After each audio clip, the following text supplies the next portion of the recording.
My son-in-law looked me in the eye at my own dinner table and told me I was an embarrassment to his career. Said I should sell my house, take whatever money I could get, and move somewhere more appropriate for a man of my circumstances. He meant a retirement community. He meant somewhere out of sight.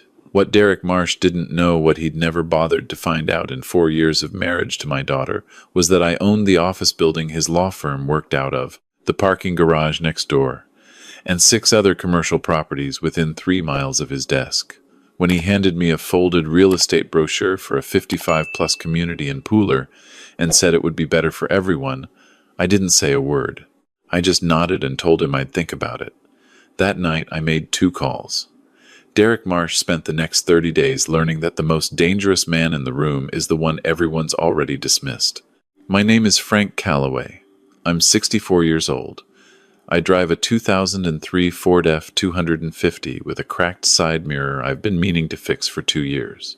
I wear Carhartt work pants most days, the kind with the double reinforced knees, and I keep a tape measure on my belt out of habit, even though I haven't been on a job site in years. My neighbors think I'm a retired contractor.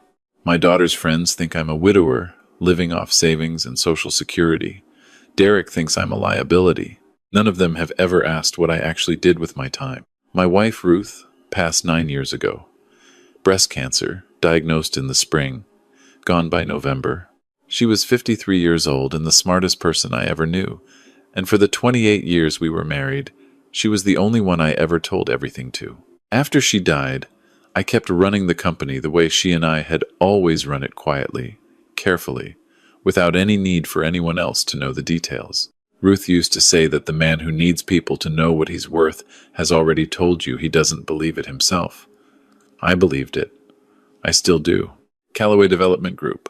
We own and manage commercial real estate across Georgia, South Carolina, and the Florida Panhandle. 22 properties. Office buildings, medical plazas, a mixed-use retail corridor in Savannah's Midtown District. We developed from a blighted stretch of nothing in 2009 when everyone else was too scared to touch it. Current portfolio value sits at approximately $58 million. I have a property manager named Louise who runs daily operations and has for 11 years. I come in twice a week, look at the numbers, make decisions, and leave. Nobody at the office dresses the way I dress. They've learned not to mention it. Claire, my daughter, is 32. She has her mother's eyes and her mother's laugh and, unfortunately, her mother's tendency to trust people she loves past the point where trust is warranted. She met Derek at a firm holiday party 4 years ago. He was 31 then, a third-year associate at Hensley Graves and Park, one of Savannah's bigger commercial litigation firms. Good-looking, confident, the kind of man who shakes your hand while already scanning the room for someone more useful. I saw it the first time she brought him home. I didn't say anything because Ruth had always told me that the surest way to push a daughter toward a man is to tell her he's wrong for her. I watched instead. The first year was fine. Derek was polished, attentive, made a point of asking about my work. I told him I'd done some contracting, some property management, kept it vague. He didn't ask follow-up questions. People who are genuinely curious ask follow-up questions. Derek moved on to talking about his own work almost immediately, which told me everything I needed to know about what he considered important. They got married in a small ceremony at a venue outside Bluffton. I paid for the wedding without mentioning it. Claire thought she was using money Ruth had left in a savings account. She wasn't, but there was no reason to correct her. The second year, Derek made partner track. His salary went from $85,000 to $140,000, and I watched something shift in him the way I'd seen it shift in other men who got access to money they hadn't fully earned yet. He leased a BMW. They moved from their apartment in Midtown to a 4-bedroom house in Ardsley Park, which they could technically afford, but only if nothing went wrong. They started having dinners with the kind of people who talked about properties they owned in the same tone of voice other people used to talk about sports teams. The third year, Claire mentioned at Thanksgiving that Derek had been asking about my house. My house is a 1,928 Craftsman bungalow on Washington Avenue in the Thomas Square neighborhood. I bought it in 1987 for $62,000, renovated it myself over 3 years, and have lived in it ever since. Ruth loved that house. She planted the camellia bushes along the front walk and painted the porch ceiling that particular shade of haint blue that's traditional down here. Said it kept the spirits out. When she died, I couldn't have left that house if someone had paid me to. The neighborhood had changed around it dramatically over the years. What had been a borderline area in 1987 was now one of the most desirable zip codes in Savannah. My house, 3 bedrooms, original heart pine floors, a workshop behind the main structure that I built with my own hands, was worth somewhere between $650,000 and $700,000 depending on the market that week. Derek knew this. He'd looked it up. He started making comments around the time he found out the appraised value. Subtle at first. "Dad, have you thought about downsizing? Dad, a house this size must be a lot to maintain alone. Dad, the property taxes on something like this must be brutal on a fixed income." I answered each one the same way. Told him I was comfortable, that the house was paid off, that I liked my neighborhood. He would nod and look at Claire in that particular way couples have of communicating an entire argument with just their eyes. The dinner where everything accelerated happened on a Thursday in March. Derek had just been officially named partner at Hensley Graves and Park. It was a celebration dinner at their house. Claire cooking the pot roast she'd learned from her mother. Derek opening an expensive bottle of wine and talking for 45 minutes about what the partnership meant for their financial trajectory. His parents were there, Glenn and Marcia Marsh, both retired from real estate sales in Charlotte. Glenn had that comfortable loudness of a man who'd sold enough houses to believe he understood property better than anyone in any room.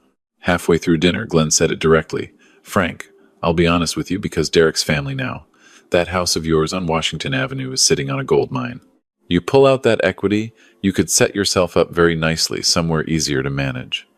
Assisted living communities down here are really something these days, not like the old days." I told him I wasn't interested in assisted living. I'm 64, and I run 4 miles every morning. He laughed like I'd made a joke. Derek cleared his throat. "Dad, Glenn's right. Claire and I have been talking. The house is a significant asset, and honestly, with your situation, it makes more sense to liquidate than to let it sit. We could help manage the process.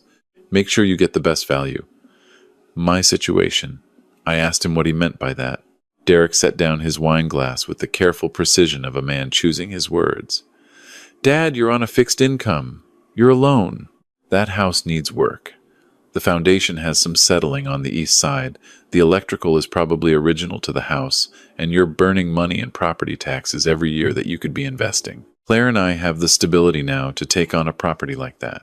We could renovate it properly, use it to build real generational wealth. Something to pass down.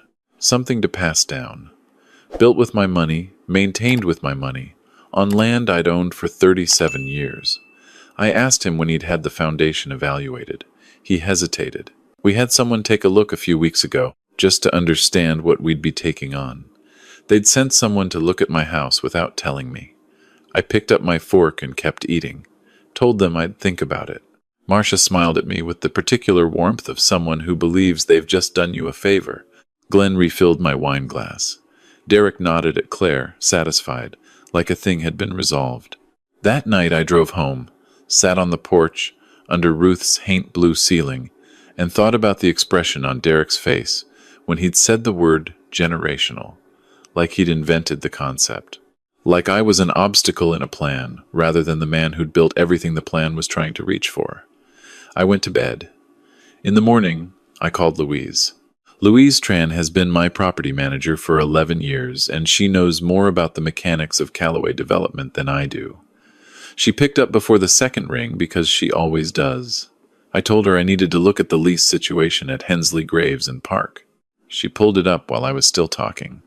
5-year commercial lease on the 4th and 5th floors of 840 Drayton Street, the Callaway building, which Derek walked into every single morning without ever connecting the name on the lobby directory to the man who drove a truck with a cracked mirror to his daughter's dinner parties.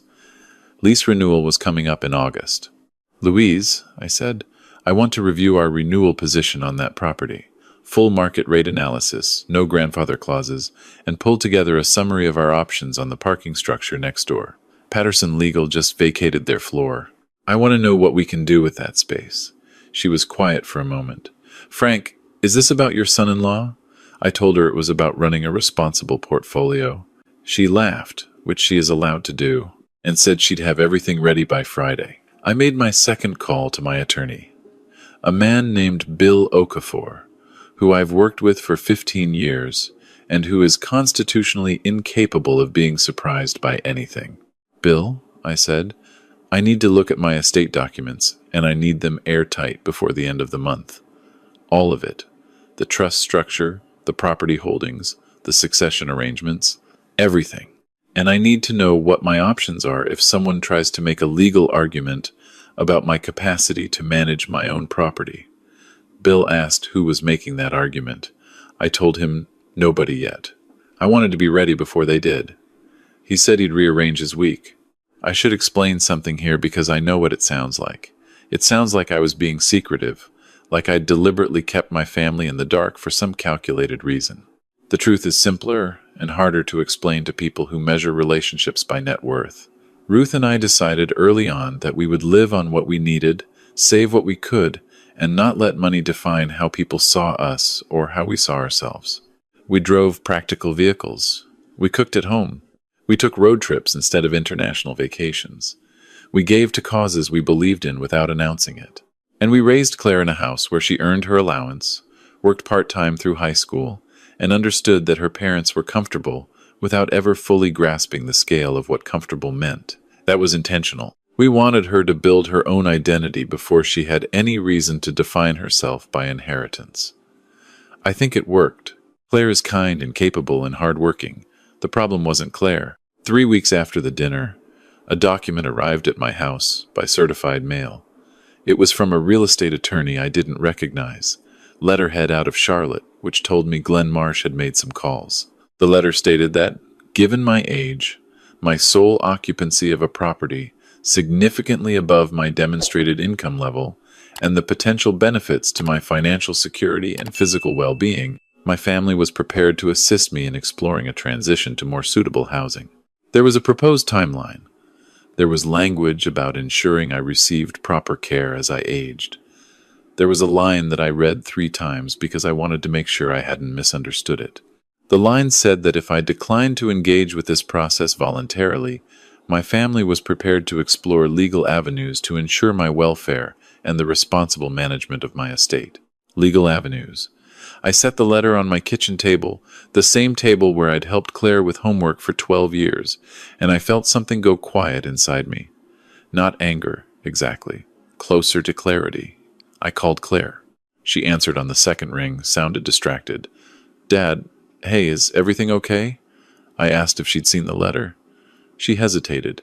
Derek mentioned he was working with someone to help organize things. He said it was for your benefit. I asked if she'd read it. Another pause. Not the whole thing. Claire, the letter threatens legal action to force me out of my house. She said that wasn't how Derek had explained it to her. I told her I understood that. I told her I loved her and that I'd be in touch soon. She said, Dad, wait, and I could hear Derek's voice in the background, and I hung up the phone.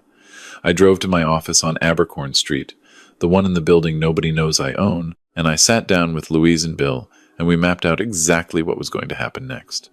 The occasion came 2 weeks later. Derek had been named to the Savannah Bar Association's Young Leaders Committee, and there was a reception at the Bohemian Hotel on the river. Cocktail hour, maybe 80 people.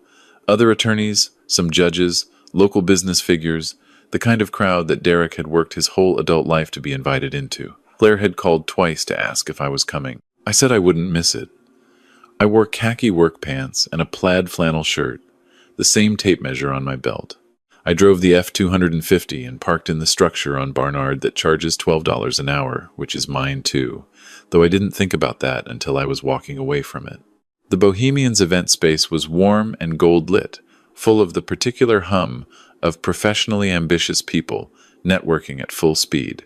I got a club soda from the bar and found a spot near the window where I could watch the river and let the room settle around me. Claire found me first.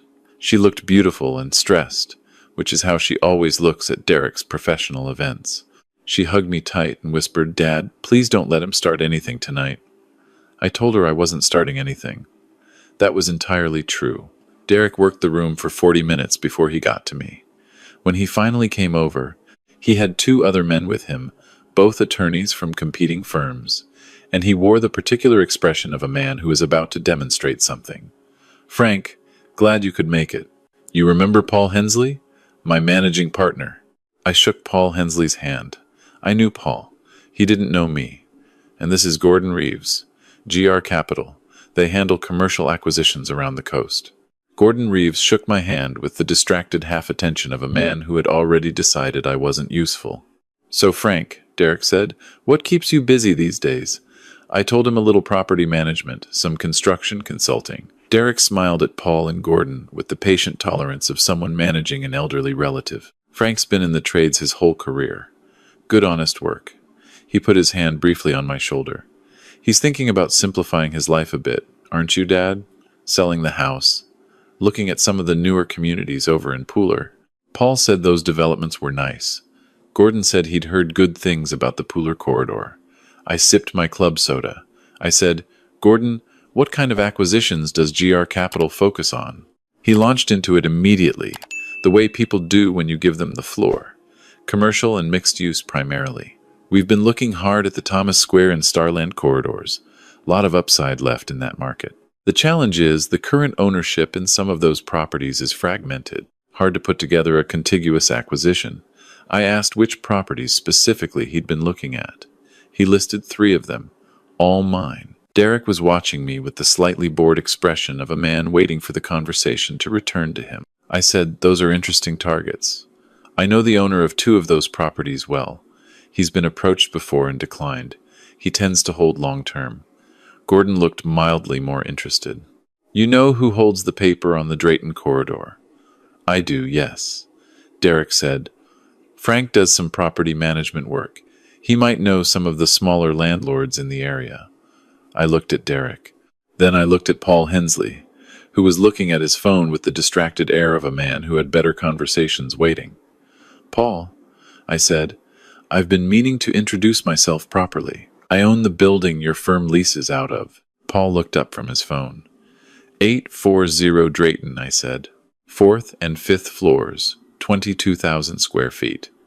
Callaway Development has held that property since 2004. Your current lease runs through August. Paul stared at me. He knows what I look like. He's seen my name on every lease document for 15 years. "Frank Callaway," I said. "Callaway Development Group." The room didn't go quiet. Not the whole room, but our particular corner of it did. Paul Hensley's expression went through several changes in about 2 seconds. Derek had stopped moving entirely. Gordon Reeves was looking at me with the focused attention he hadn't given me 30 seconds ago. Paul said, "I'm sorry, you're Frank Callaway?" "The Frank Callaway?" "The same." Derek's voice came out strange and flattened. "Dad, what are you talking about?" I turned to look at my son-in-law. "You lease your office space from me, Derek. Have for 4 years. The building your firm is in, the parking structure you use every day, both mine." "That's not," Derek shook his head. "Your name is Callaway. I knew that. I just never connected it," I said. "No reason you would have. I've never felt the need to advertise." Gordon Reeves said quietly, "Callaway Development. You're the group that picked up the Midtown corridor in '09. We are." He looked like he was recalculating something important. "The whole portfolio," he said. "That's, what, 50, 60 million in assets? Current valuation is 58 million, I said. Give or take what the market does this quarter." Paul Hensley had gone the particular shade of pale that comes from understanding the implications of a situation all at once. "Derek, your father-in-law," he started. Gordon was pulling out a business card. "Frank, I'd genuinely love to sit down if you're ever looking at a partial disposition strategy." "I appreciate that," I said. "I'm not currently looking to sell." Derek grabbed my arm. He didn't do it hard, but he did it without thinking. "Dad, why didn't you when we sent that letter when we talked about the house?" I gently removed his hand from my arm. "Derek, you sent me a letter threatening legal action to remove me from my home. You had someone assess my property without my knowledge or permission. You brought your father into a plan to take an asset that I built and paid for before you were in your 20s. "Dad, I didn't know." "You didn't ask," I said. There's a difference. Claire had appeared at the edge of our small circle, drawn by some instinct for when something is wrong. She looked at Derek, and then at me, and at Paul Hensley's expression, and I watched her understand that something had shifted irrevocably. "Dad, what's happening?" I looked at my daughter and felt the thing that I always felt when I looked at her, which was her mother, and the weight of everything Ruth had missed. "I'm explaining something I should have explained a long time ago," I said. I stayed for another 20 minutes. I had 3 genuine conversations about the Midtown portfolio and gave Gordon Reeves my card because he was at least honest about what he wanted. Paul Hensley shook my hand 3 times in the space of 10 minutes, with the particular fervor of a man who has just realized he should have been more deferential for the past 4 years. Derek stood at the window with a drink he wasn't touching and looked at the river. When I left, Claire walked me to the door. She held my arm the way she used to when she was small and we were crossing streets. "Dad," she said, "I need to talk to you. Not tonight, but soon." I told her she knew where I lived. She laughed, a short, broken laugh, and hugged me in the doorway of the Bohemian, while other attorneys in expensive suits walked past us. "I love you," she said into my shoulder. "I love you too, baby," I said. "That hasn't changed." I drove home, made coffee, sat on the porch. Ruth's camellias were doing well this year. The haint blue ceiling caught the streetlight the way it always did, that soft, luminous blue that she'd picked from a paint chip at the hardware store and said, looked like what she imagined peace would look like if it were a color. I sat there for a long time. Claire called at 11. I let her talk for 40 minutes without interrupting. She told me everything Derek had said about the house, and the plan, and the conversations with his parents, and the attorney in Charlotte. She told me she hadn't known about the letter until after it was sent. She told me she'd found out 2 days ago that Derek had been having his own conversations with a real estate agent about what they'd do with the Washington Avenue property after they moved in. She cried at that part. I told her the house was in a trust that protected it from any outside claim. I told her Bill Okafor had made sure of that, and that the trust had been structured that way for years for reasons that had nothing to do with Derek. I told her she didn't need to worry about the house. She said she wasn't crying about the house. She was crying because she'd been in that dining room when Derek talked about my situation and she hadn't pushed back.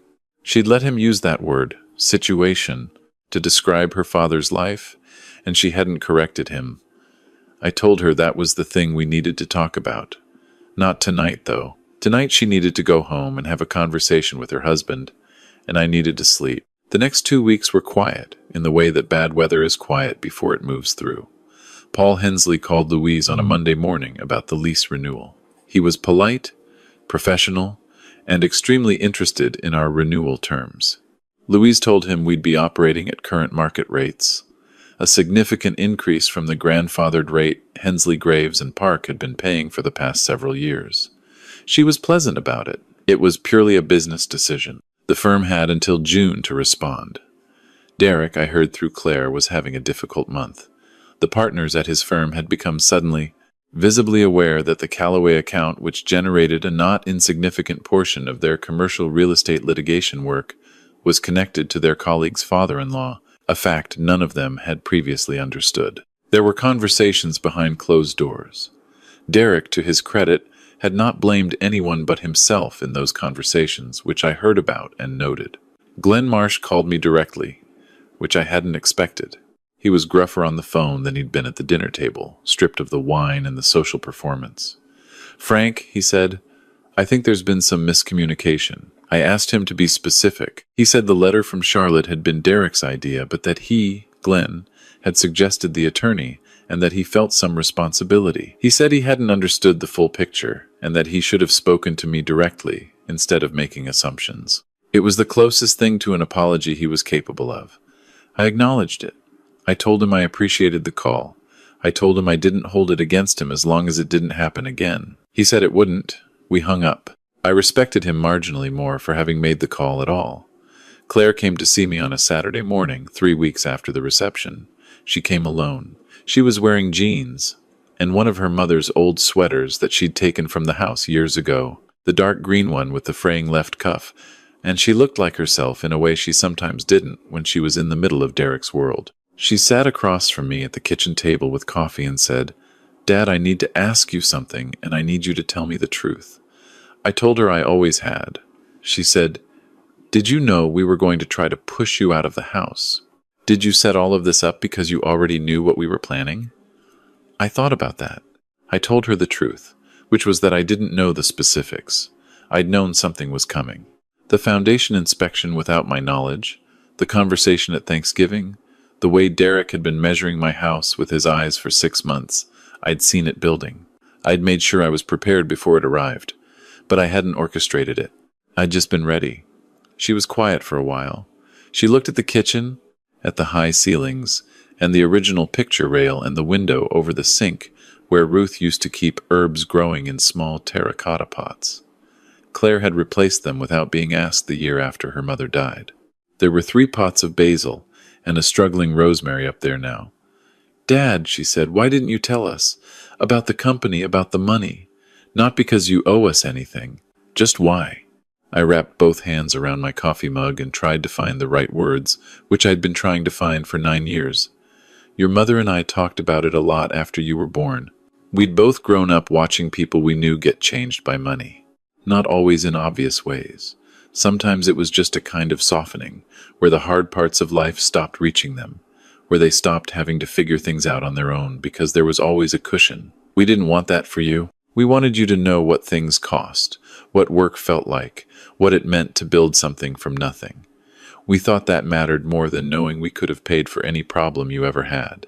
She said, "But you did pay for things. The wedding." I said that was different. She smiled a little. "Dad, you can't just decide unilaterally what's different." "That's fair," I said. "Your mother would have said the same thing." She looked at the rosemary. She was still for a while. Then, "I talked to Derek last night. Really talked to him, I mean. Not the version where we're both managing what the other one hears." I waited. He said he was ashamed. Not the lawyer version of ashamed, where you say the words and explain your reasoning. Actually ashamed. He said he'd spent so long building a professional identity around being the smart one in the room that he'd stopped questioning his own assumptions. He looked at your truck and your clothes and your grocery store wine, and he made a judgment, and he never revisited it, not even when the evidence was right there in the name of his own office building. She paused. He said the worst part isn't what he tried to do. It's that he did it without ever asking who you actually were. He said you'd been his father-in-law for 4 years, and if someone asked him to describe you, he could have told them what kind of car you drove and what you wore to dinner, and that's about it. He said he doesn't actually know you at all. I let that sit between us for a moment. "That's the most honest thing Derek's ever said about himself," I said. She nodded. "I know." I got up and poured more coffee. I asked if she wanted breakfast. She said yes, and I made eggs the way Ruth used to, with sharp cheddar and too much pepper, and we ate at the kitchen table without talking much. The Saturday morning light came through the window and caught the herbs and the old floor, and the particular quality of silence that an old house has when it's been well loved for a long time. After a while, Claire said, "Derek wants to come talk to you, if you'll let him." I said the door was open. She left around noon. I watched her walk to her car, the good practical Honda she drove herself.